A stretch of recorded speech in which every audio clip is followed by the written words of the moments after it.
अस्सलाम वालेकुम। हमारी सीरीज़ के अंदर दूसरे नंबर पे एवियन इन्फ्लुएंज़ा आता है, जिसको हम डिस्कस करेंगे। तो दूसरी वीडियो मेरी एवियन इन्फ्लुएंज़ा पे है कि एवियन इन्फ्लुएंज़ा क्या होता है, जिसको हम बर्ड फ्लू भी कहते हैं, किस वजह से होता है जी और क्यों होता है। ठीक है, इसकी कौन कौन सी वजूहात हैं, ठीक है, वो आज इसमें डिस्कस करेंगे और इसकी प्रिवेंटिव मेजर्स भी हम डिस्कस करेंगे और ट्रीटमेंट भी इसका देखेंगे। ठीक है, तो सबसे पहले तो आपको पता होना चाहिए कि जो एवियन इन्फ्लुएंज़ा है ये एक वायरल डिजीज़ है।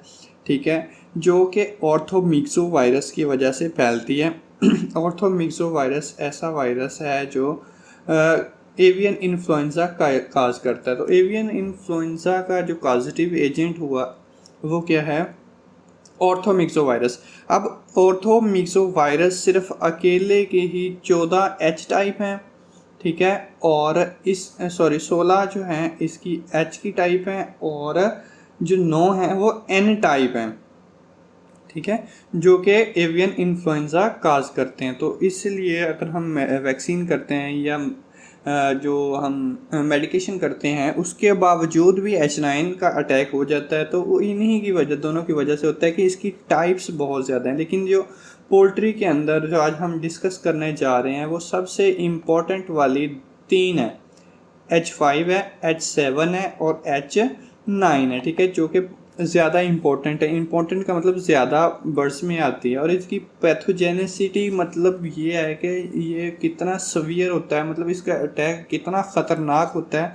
दो तरह की होती हैं, एक हाई होती है, दूसरा लो पैथोजेनिक होती है, मतलब कि एक से ज़्यादा ख़तरा होता है, एक से कम होता है। ठीक है, उसके बाद ट्रांसमिशन का मतलब ये है कि ये किस वजह से एक जानवर से दूसरे जानवर में जाते हैं। तो पहली वजह इसकी नेरेज, मतलब नाक से जो पानी निकल रहा होता है वहाँ से इसका वायरस निकलता है। उसके बाद मुंह से निकलता है, जब वो सांस ले रहा होता है, पेंटिंग कर रहा होता है। आपको पता है कि एवियन इन्फ्लुएंज़ा के अंदर जो बर्ड है वो मुंह खोल के सांस ले रहा होता है, तो हवा में उसके स्पोर्स जाते हैं, वायरस जो होता है हवा में स्प्रेड हो जाता है। कंजक्टिव वाइटा, आँख के अंदर जो तीसरी मेम्ब्रेन होती है, ब्रॉयलर के अंदर या दूसरे बर्ड्स के अंदर एक तीसरी मेम्ब्रेन होती है जिसको वो अपनी आंखें झपकने के लिए इस्तेमाल करता रहता है, जिससे उसकी आंखें जो डिहाइड्रेट नहीं होती, पानी उनमें आता रहता है। और कोलेका फिसिस करेगा तो उससे भी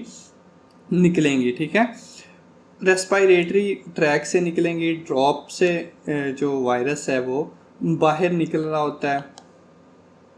और पीपल कैरिंग वायरस, जो पीपल्स होते हैं, लोग होते हैं, उनके क्लोथिंग पे, इक्विपमेंट पे, मतलब कि जो आप कह सकते हैं कि उन्होंने कपड़े पहने होते हैं उसके ऊपर भी वायरस आ सकता है। या एक शेड से दूसरे शेड के ऊपर हम बर्तन लेके जा रहे होते हैं तो इससे भी ज़्यादा आ जाता है। तो सबसे इसकी मेन वजह जो होती है वो माइग्रेटरी वाटरफाउल होते हैं। ठीक है, माइग्रेटरी वाटरफॉल जो जैसे ही सर्दियाँ होती हैं, गर्मियाँ होती हैं, तो जो परिंदे होते हैं वो एक इलाके से दूसरे इलाके में चले जाते हैं। इनकी वजह से वायरस बहुत आता है, क्योंकि ये मोस्टली आप कह सकते हैं कि ठंड की वजह से आता है, कोल्ड होने की वजह से आता है, जिसे हम बर्ड फ्लू भी कहते हैं। ठीक है, इससे कौन कौन सी स्पीशीज़ इफ़ेक्ट होती हैं, वाइल्ड स्पीशीज़ इफ़ेक्ट होती हैं। ऊपर मैंने बताया कि माइग्रेटरी जो बर्ड हैं वो जो एक इलाके से दूसरे इलाके में जाते हैं, उनकी वजह से ये इफ़ेक्ट होता है। तो हम देखेंगे कि एवियन इन्फ्लुएंज़ा जो ज़्यादा स्प्रेड होता है या ज़्यादा जिस पे इफ़ेक्ट करती है ये वायरस, वो डोमेस्टिक जो हमने घर पे पाले होते हैं, जैसे कि हमारे पास हो गया ब्रॉयलर हो गया, या आपने घर पे मुर्गियां पाली हुई हैं, तो या वाइल्ड बर्ड जैसे तोता हो गया, ईगल वगैरह हो गई, ये सारी इससे इफ़ेक्ट होती हैं। तो मेनली हमारा पोल्ट्री से कंसर्न है। तो पोल्ट्री के अंदर ये 3 स्पीशीज़, मतलब कि चिकन हो सकता है, चिकन के साथ है डक्स हो सकती हैं, डक्स के साथ आपके क्या कहते हैं कि टर्की हो सकते हैं, जिसको हम पीरू बोलते हैं, वो भी इससे इफ़ेक्ट होते हैं। ठीक है, तो साइंस क्या होते हैं कि जो बर्ड होता है जिसको H9 ने अटैक किया होता है वो पैथोजेनी पे डिपेंड करता है कि हाई पैथोजेनी के मतलब कि ज़्यादा शिद्दत वाला वायरस है या कम शिद्दत वाला वायरस आया है। तो ये डिपेंड करता है कि जो परिंदा कौन सा है आपके पास, वाइल्ड बर्ड है या डोमेस्टिक बर्ड है जो आपने घरों पे पाले हुए हैं वो परिंदे हैं। ठीक है, या मेल है या फीमेल है। आपको पता है कि जो मेल होते हैं वो कंट्रोल कर जाते हैं थोड़ा बहुत, लेकिन जो फीमेल होती हैं वो ज़्यादा कंट्रोल नहीं कर पाती हैं, ठीक है। इम्यूनिटी पे डिपेंड करता है कि आपके बर्ड को आपने कितनी वैक्सीन की थी और उससे कितनी इम्यूनिटी आई है, मतलब कि कितना इम्यून हो चुका है बर्ड। और इन्वायरमेंटल फैक्टर, जैसे कि मैंने बताया कि ये बर्ड फ्लू होता है, कोल्ड की वजह से ज़्यादा आता है, सर्दी की वजह से ज़्यादा होता है। और आपको बताता चलूँ कि ये वाला जो वायरस होता है ये जूनोटिक होता है, कि मतलब जानवरों से, परिंदों से ये क्या आता है, इंसानों में भी आ सकता है, ठीक है। लो पैथोजेनिसिटी जो वायरस होता है जिसकी कम होती है, लो पैथोजेनिसिटी होती है, वो क्या होता है, इसके थोड़े थोड़े सिम्टम होते हैं, जैसे कि रेस्पिरेटरी, कफिंग, स्नीजिंग मतलब कि वो छींके लेता है और मतलब कि नाक से उसके पानी आ रहा होता है, इस टाइप के इसके अंदर है क्या बोलते हैं कि साइंस होते हैं। और आंखें उसकी जो होती हैं वो वेट हो चुकी होती हैं, मतलब कि आंखें जो है ना वो गीली होना शुरू हो जाती है, पानी निकलना शुरू हो जाता है, नाक से पानी निकलना शुरू होता है, डिप्रेशन का शिकार हो जाता है बर्ड, मतलब बैठा ही रहता है। और उसकी फीड इनटेक जो होता है वो कम हो जाता है। आपको पता है कि जैसे ही कोई स्ट्रेस आता है तो बर्ड का जो फीड इनटेक कम हो जाता है। अगर आपने अंडों वाली मुर्गियां पाली हुई हैं, लेयर है, तो उसके अंदर एग की प्रोडक्शन, मतलब कि अंडे देने कम हो जाएंगे और इसमें मोर्टेलिटी रेट कम होता है। आपको पता है कि जितनी भी वायरल डिजीज़ हैं, अगर आई भी आए तो उसमें मोर्टेलिटी ज़्यादा होती है निस्बत इसके H9 के, ठीक है। हाई पैथोजेनिटी का क्या होता है कि इसके अंदर भी हम जो साइंस, टिपिकल साइंस होते हैं वो क्या आती है, एक फीड इनटेक और वाटर इनटेक इसमें कम हो जाता है, कि जो पानी दे रहे हैं या फीड दे रहे हैं वो कम हो जाता है, ठीक है। Severe drop in abrupt change आता है, अगर 100% आपकी एग प्रोडक्शन आ रही तो कम हो जाती है, ठीक है। इसके अंदर मोर्टेलिटी जो होती है वो बहुत ही, आप कह सकते हैं कि हाई होती है, जो हाई पैथोजेनिटी होती है। इसमें तकरीबन 90% तक आपका जो फ्लॉक है, ब्रायलर आपने पाले हुए मर सकते हैं सिर्फ इस बैक्टीरिया की वजह से, ठीक है।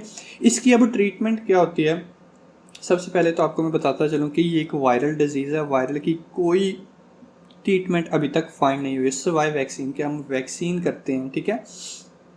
उसके अलावा हम क्या करते हैं कि एक डॉक्टर कैथरी है, ये हमें बताते हैं कि इसकी जो मेडिकेशन या सेल्फ आप कह सकते हैं कि केयर कौन सी है, क्योंकि ये आपको मैंने बताया कि जोनोटिक होती है, जोनोटिक होने की वजह से आपको इसकी सेल्फ केयर करनी पड़ती है। तो मेडिकेशन देखें तो वो कह रहा है कि वायरल डिजीज़ के लिए कोई जो क्या बोलते हैं कि वैक्सीन के अलावा कुछ नहीं होता, लेकिन एंटीवायरल सम ड्रग्स ऐसी हैं जो कि इसको सपोर्ट करती हैं। उसके बाद सेल्फ केयर में आता है कि आप जिस बर्ड को एवियन इन्फ्लुएंजा हो चुका है उसको आपने ज़्यादा टच नहीं करना है, ठीक है। और टू मच हमने उसको फिज़िकल नहीं देना है, ठीक है। उसके अलावा आपने अंडर कुक फूड नहीं खाना है, ठीक है। जो फूड है वो अंडर कुक नहीं खाना, अगर, क्योंकि आपको पता है कि कच्चा गोश्त हम निकाल के ही खा जाते हैं, लेकिन आपने ऐसा नहीं करता, ठीक है। हाइजीन प्रैक्टिसेस आपने करनी है जिसमें क्लीन इन्वायरमेंट उसको प्रोवाइड करना, और जैसे ही आप किसी बर्ड के साथ अटैच होते हैं तो उसके बाद आपने हाथ साफ कर लेने हैं।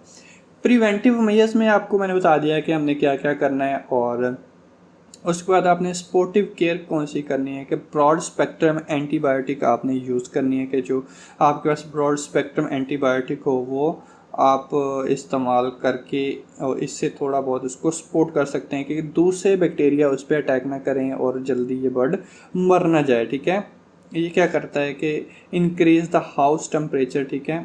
आपने हाउस का जो टेम्परेचर है उसको इंक्रीज़ कर देना है ताकि उससे जो टेम्परेचर है वो कम हो और उससे मॉर्बिडिटी और मोर्टेलिटी कम हो। मॉर्बिडिटी ये वो हालत होती है जिसके अंदर बैक्टीरिया